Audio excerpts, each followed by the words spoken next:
हमारा second topic है वो है फोलिकुलाइटिस और फ्रंकल्स एंड कार्बंकल्स। ये हमारे पास जो है फोलिकुलाइटिस, फ्रंकल्स, कार्बंकल, इन सब में क्या होता है कि हमारे पास किसकी इन्फ्लेमेशन होगी, हेयर फॉलिकल की इन्फ्लेमेशन होगी। अगर वो सुपरफिशियल इन्फ्लेमेशन है तो हम उसे फोलिकुलाइटिस कह देते हैं, अगर वो डीपली जा रहा है तो फ्रंकल्स या कार्बंकल कह देते हैं हम उसमें। अब हम सबसे पहले सुपरफिशियल फोलिकुलाइटिस करेंगे। इसमें जो है हमारे पास ये प्राइमरी लीगन होती है हेयर फॉलिकल की, ठीक है। और इसमें क्या बनता है, हमारे पास फॉलिकल पस्ट्यूल बनता है और एरिथीमा होता है। हमें ज़्यादा एरिथीमा इसमें नज़र नहीं आता।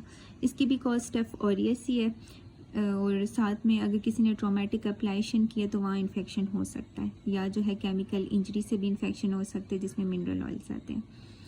फिर हमारे पास स्टेफिलोकोकल फोलिकुलाइटिस कॉमन होता है चिल्ड्रन, और मेनली किधर किधर होता है, स्कैल्प और लिम्स पे होता है। इसके जो पस्ट्यूल जो होते हैं वो खुद ही रिजॉल्व हो जाते हैं 7 to 10 डेज़ में, और लेकिन कभी कभी जो है वो नहीं रिजॉल्व होते, क्रोनिक कंडीशन में चेंज हो सकते हैं, लेकिन जब ये रिजॉल्व होते हैं तो उधर कोई स्कारिंग नहीं होती। फिर हमारे पास ओल्डर चिल्ड्रन और एडल्ट्स में भी प्रोग्रेस करता है। तो क्या क्या इसकी वजह से फोलिकुलाइटिस फ्रंकल या कार्बंकल में चेंज भी हो सकता है।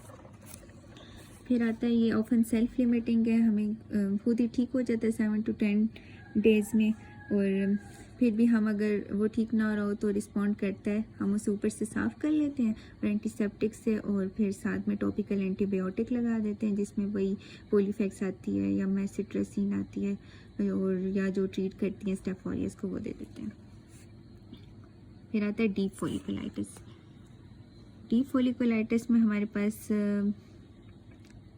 ये भी स्टेफ ऑरियस से ही कॉज होता है, और डीप हेयर जो फॉलिकल होते हैं ना उसके डीप, वैसे हेयर फॉलिकल जो होता है वो डर्मस में भी लाई करते हैं और एपिडर्मस में भी। जब सिर्फ एपिडर्मस तक इन्फेक्शन आएगा तो हम उसे फोलिकुलाइटिस कहते हैं, और जब हमारे पास डर्मस में भी चला जाएगा तो उसे हम फ्रंकल या कार्बंकल। अब फ्रंकल किसे कहते हैं कि सिर्फ हमारे पास अगर एक हेयर फॉलिकल इन्वॉल्व है तो उसे फ्रंकल कहते हैं, अगर group of hair follicles involve है तो उसे कार्बंकल कहेंगे।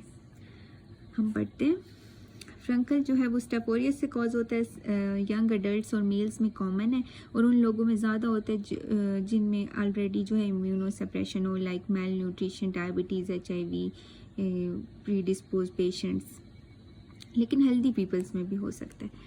बॉडी साइट इसकी मेनली नेक, बटक्स और एनोजेनिटल एरियाज़ हैं। इन्फेक्शन जो होता है वो क्रोनिक स्टेफ ऑरियस का, जैसे स्टेफ ऑरियस की कॉलोनीज बनी होती है नॉस्ट्रिल्स और पेरिनियम में, तो वहाँ से भी इन्फेक्शन जो है वो जा सकता है। And may be due to resistant strain such as methicillin resistant organism जो स्टेफ ऑरियस का होता है उसकी वजह से भी हो सकता है। फिर हमारे पास आता है इन्फ्लेमेटरी फॉलिकुलर नोड्यूल। इसमें होता क्या है, इनिशियली सबसे पहले इन्फ्लेमेटरी फॉलिकुलर नोड्यूल बनता है और उस फिर पस्ट्यूल बन जाता है और हॉट टेंडर होता है, और इसके साथ फीवर भी हो सकता है, और पेन तो गई सर इतना बड़ा बॉयल है। फिर लियंस जो हैं खुद ही रप्चर हो जाती हैं विद डेज और 2 वीक्स, और डिस्चार्ज पास आती है, become necrotic and leave a scar. ये स्कार लीव करते और फोलिकुलाइटिस स्कार नहीं बनाता था। फिर हमारे पास आता है कार्बंकल। कार्बंकल क्या है कि वही जो जिसे हम आम ज़बान में घर कहते हैं, इसमें बहुत से हेयर फॉलिकल्स इन्वॉल्व होते हैं। उसके बाद ये जो है मिडिल एज मैन में ज़्यादातर कॉमन है, और उन्हीं लोगों में कॉमन है जो कि इम्यूनोसप्रेशन हुई भी होती है, या डायबिटीज़ वाले लोगों में। मैंने अक्सर देखा है कि डायबिटीज़ वाले लोगों को गड़ निकल रहे होते हैं, तो वो इस वजह से, वो इन्फेक्शन की वजह से निकल रहे होते हैं, क्योंकि उनमें इम्यूनो कम्प्रोमाइज लोग होते हैं, इम्यूनिटी कम हुई होती है उनकी। फिर आता है इसमें कैसा होगा, अब आपने कभी गड़ देखे हो तो वो बिल्कुल उभरा हुआ होता है और उससे डिस्चार्ज आ सकता है। वहाँ नेक्रोसिस हुई भी होती है लाइक दिस, और उसमें ब्लैकिश स्पॉट्स, ब्लैकिश भी होगा जिसकी वजह से हमें लगेगा कि नेक्रोसिस है, और उसमें स्कारिंग भी होती है। टेस्ट हम कैसे करते हैं इसका भी, हम बैक्टीरियल स्वैब लेते हैं, और ट्रीट कैसे करते हैं कि एंटी स्टेफिलोकोकल एंटीबायोटिक्स देते हैं जिसमें फ्लॉक्सासिलिन आती है। क्लिनिकल फीचर्स में ये कैसा दिखेगा हमें कि हार्ड होगा, हॉट और टेंडर हो सकता है, रेडनेस हो सकती है। वैसे तो ये हम जब पेशेंट आएगा तो हम उसे एडमिट करेंगे और उससे ड्रेनेज करेंगे, CNN ड्रेनेज करते हैं। लेकिन अगर उसमें नेक्रोसिस हुई हुई है तो उसको एक्सकेवेट करेंगे ओटी में विद एनेस्थीसिया और फिर उसे एंटीबायोटिक्स देंगे तो वो ठीक हो जाएगा। Thank you. चलिए हम ये भी पढ़ लेते हैं, सेलुलाइटिस और इरिप्सिप्लस। ये हमारे पास जो होती है ना सब क्यूटेनियस। अब इन्फेक्शन पहले हमने एपिडर्मिस की डिजीज़ पढ़ी, फिर डर्मिस की। अब ये जो इन्फेक्शन है सब क्यूटेनियस टिश्यू तक चला गया। ये भी बैक्टीरियल इन्फेक्शन है जिसमें डर्मिस और सबक्यूटेनियस टिश्यू दोनों इन्वॉल्व होते हैं।